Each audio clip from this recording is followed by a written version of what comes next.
Weather looks good, so wish me luck.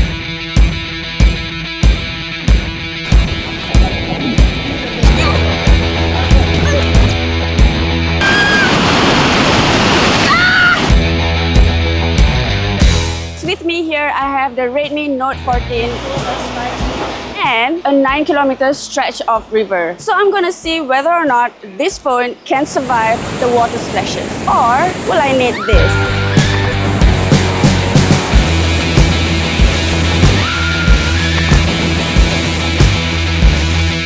It looks like I survived the water raft challenge, and most importantly, the Redmi Note also survived the water rafting challenge. Look at that.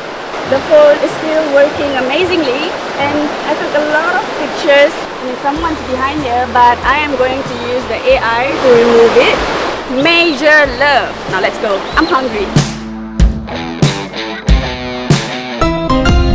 Xiaomi.